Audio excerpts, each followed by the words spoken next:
Hello and welcome to atlas board. मैं हूं विनीत और दोस्तों आज के बार वीडियो में हम बहुत ही इंपॉर्टेंट चीजें डिस्कस करने वाले हैं। From Sukhoi 30 MKI to Su-57 तक का सफर रशिया के साथ हमने तय किया है। दोस्तों आज हम बात करेंगे एक गर्म टॉपिक की। रशिया ने इंडिया को अपने सबसे advanced Su-57 stealth fighter jets offer किए हैं और ये सिर्फ खरीदने का ऑफर नहीं है, बल्कि रशिया कह रहा है कि इंडिया इन जेट्स को लोकली प्रोड्यूस करे विद टेक्नोलॉजी ट्रांसफर और कस्टमाइजेशंस राइट्स भी मिलेंगे। मतलब आप सुनिए, आपको सोर्स कोड भी देगा रशिया। सोचने वाली बात है, क्या इंडिया अपना अगला एरियल लीप Su-57 के साथ लेगा और इसका जियोपॉलिटिक्स पर क्या इंपैक्ट होगा?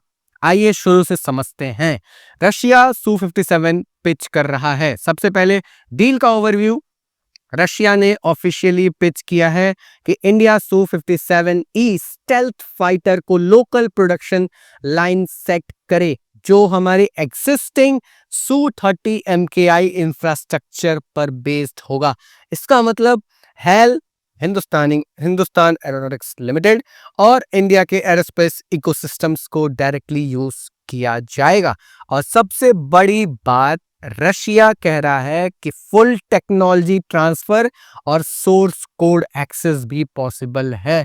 ये एक बोल्ड ऑफर है जो रशिया ने किसी और को अब तक नहीं दिया। ये मैटर क्यों करता है इंडिया को? सबसे बड़ा सवाल ये है, इंडिया के लिए ये क्यों इंपॉर्टेंस है? इंडिया को अर्जेंटली 5th जनरेशन कैपेबिलिटी चाहिए क्योंकि एम का फाइटर अभी 2035 तक ऑपरेशनल हो सकता है, ऐसा एक्सपेक्टेड है, वो भी कंफर्मेशन नहीं है। पाकिस्तान और चाइना अपने दोनों स्टेल्थ जेट पर फोकस कर रहे हैं।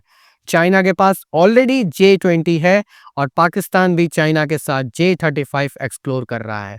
Su-57 इंडिया को एक इंटरिम एज दे सकता है जो F-35 से सस्ता है और इमीडिएट अवेलेबल है।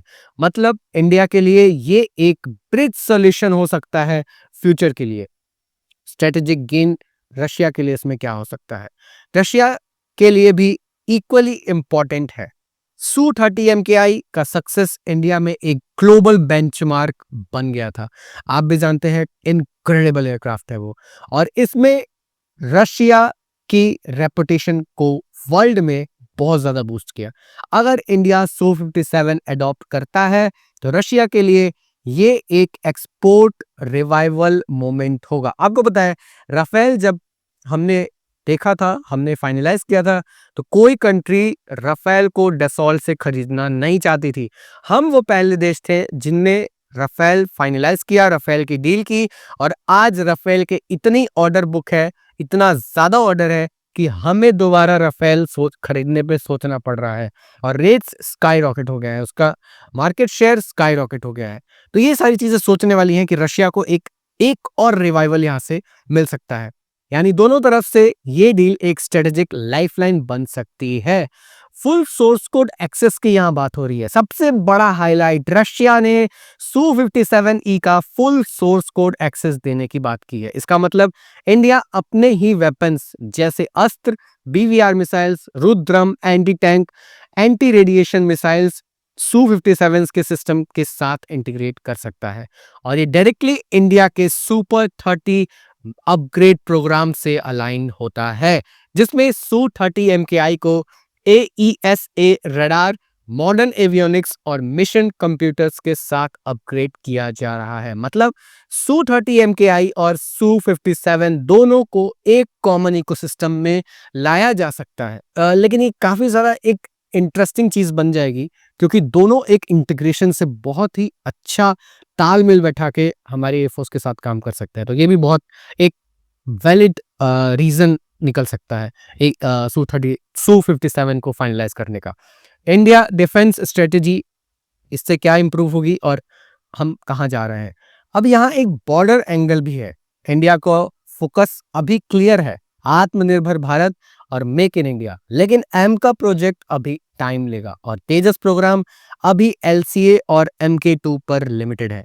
तो Su-57 एक short term capability gap fill कर सकता है जब तक इंडिजिनियस फाइटर रेडी नहीं होते, और साथ ही एक पॉलिटिकल सिग्नल भी होगा कि इंडिया अपने डिफेंस में स्ट्रेटेजिक ऑटोनॉमी रखता है और रशिया से टाइज को बैलेंस करता है वेस्ट के प्रेशर के अगेंस्ट जाकर। हिस्टोरिकल कॉन्टेक्स्ट की अगर हम बात करें, एक ट्विस्ट भी है। आपको याद होगा कि इंडिया ने पहले रशिया के साथ FGFA प्रोग्राम में ज्वाइन किया था। बेसिकली Su-57 का इंडो रशिया जॉइंट वर्जन, जैसे हमने ब्रह्मोस बनाया है वैसे ही हम Su-57 का इंडो रशियन जॉइंट वर्जन करके हम इसको डेवलप करना चाहते थे। लेकिन 2018 में इंडिया उस प्रोजेक्ट से एग्जिट कर गया था। Reasons the high cost, delays और टेक्नोलॉजी ट्रांसफर क्लैरिटी नहीं थी उस समय। अब 2025 में रशिया दोबारा ऑफर कर रहा है और इस बार ज्यादा ओपन टर्म्स के साथ, मतलब हिस्ट्री दोबारा लिखी जा सकती है। रीजनल इंपैक्ट की अगर हम बात करते हैं तो इसका भी एंगल बहुत इंटरेस्टिंग है। चाइना अपना J-20 stealth fighter aggressively deploy कर रहा है। पाकिस्तान भी चाइना से J-35 लेने की बात कर रहा है। अगर इंडिया के पास Su-57 आता है तो इसका मतलब है कि हम एक क्रेडिबल स्टेल्थ डिटरेंस खड़ा करेंगे और दोनों फ्रंट्स, चाइना और पाकिस्तान को अपनी स्ट्रेटेजी रीथिंक करनी पड़ेगी। हमने S-400 और लेने की बात की है और Su-57 एक डेडली कॉम्बिनेशन निकल के आ सकता है भारत के लिए।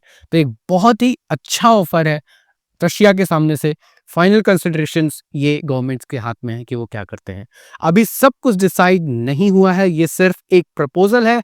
इंडिया को केयरफुली वे करना होगा, क्या Su-57 का कॉस्ट और मेंटेनेंस जस्टिफाई करता है, क्या ये एमका और इंडिजीनियस प्रोजेक्ट को डीले करेगा या उनके साथ कॉम्प्लीमेंट्री होगा।